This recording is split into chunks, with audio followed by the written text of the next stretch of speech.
కరీంనగర్ కాంగ్రెస్ లో వర్గ విభేదాలు భగ్గుమన్నాయి. అభిప్రాయ సేకరణకు వచ్చిన నేతల ముందే కార్యకర్తలు బాహాబాహికి దిగారు.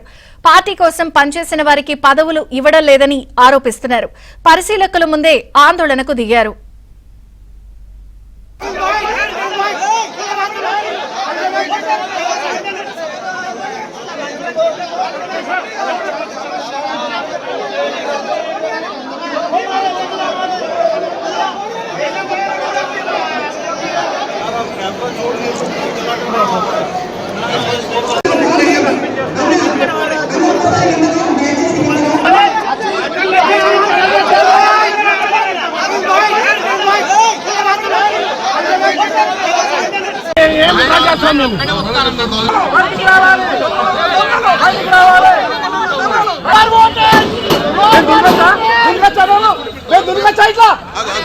దుర్తలేము మర్యాద మేము ఒక్కొక్కరు వస్తున్నాం.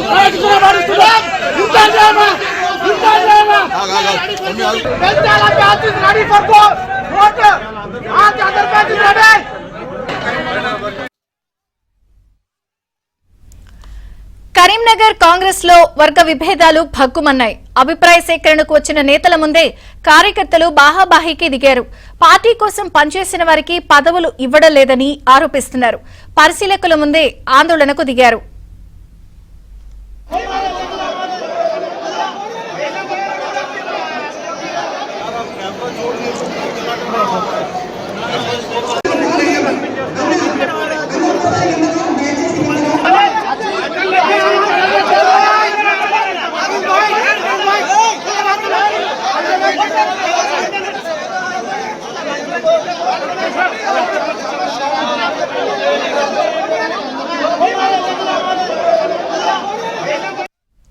కరీంనగర్ కాంగ్రెస్ లో వర్గ విభేదాలు తారాస్థాయికి చేరాయి. అభిప్రాయ సేకరణకు వచ్చిన నేతల ముందే ఏకంగా బాహాబాహికి దిగారు.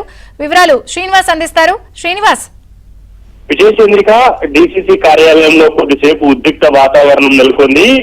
జిల్లా అంటే అధ్యక్ష అలాగే ఇతర పదవుల విషయంలో ప్రజా నేతల అభిప్రాయ సేకరణకు వచ్చిన పరిశీలకుల ముందే 2-3 వర్గాలు పరస్పరం తోసుకొని బాహాబాహికి దిగాయి. ఒకరినొకరు తీవ్ర పదజాలంతో వాగ్వివాదానికి దిగడంతో ఒక్కసారిగా ఉద్రిక్త వాతావరణం నెలకొంది. ఇదే సమయంలో డిసిసి కార్యాలయంలోని గేట్లకు అక్కడ ఉన్న సిబ్బంది కూడా తాళం వేశారు. చాలా మంది నేతలు బయటే ఉండిపోయారు. కరీంనగర్ పార్లమెంట్ ఇన్ఛార్జ్ వెలిచాల రాజేందర్ రావు కూడా గేటు బయటే ఉన్నారు. అయితే లోపల అంటే కొంతమంది కావాలనే వచ్చి పరిశీలకుల ముందు హడావిడి చేస్తున్నారని ముందు నుంచి కాంగ్రెస్ పార్టీలో ఉన్న కార్యకర్తలంతా కూడా ఆగ్రహం వ్యక్తం చేశారు.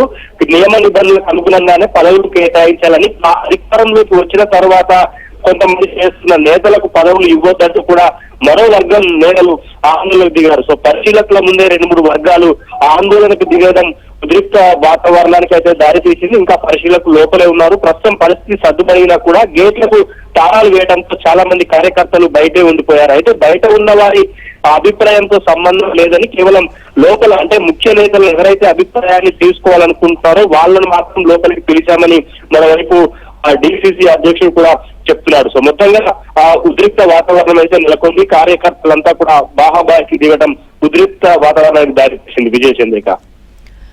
Okay Srinivas, thank you.